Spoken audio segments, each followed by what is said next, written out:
La première chose, c'est que je ne suis pas persuadée que les hommes trouvent parfaitement motivant, je les regarde là, d'avoir un mauvais équilibre familial, de ne pas avoir des hobbies extérieurs au boulot et de se consumer au service de leur ambition. Mais je fais une hypothèse. En tout cas, celui qui partage ma vie depuis 25 ans, a priori, n'a pas ces motivations-là. Ça, c'est le premier point. La deuxième chose, c'est qu'effectivement, quand on regarde un petit peu quand même les études qui sont faites sur longue cohorte, et même si j'aime pas trop verser dans l'étude de genre, on s'aperçoit quand même que la question de la confiance en soi ressort comme un motif d'autocensure assez fort dans les parcours de femmes.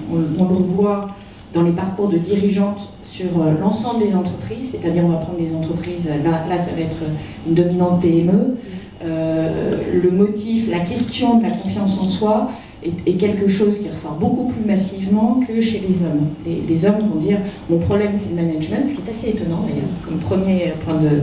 Les femmes vont dire mon problème c'est le stress, la pression, la confiance en moi. Il me semble qu'il y a eu une forte amélioration en France pour l'accession à des fonctions de responsabilité pour les femmes.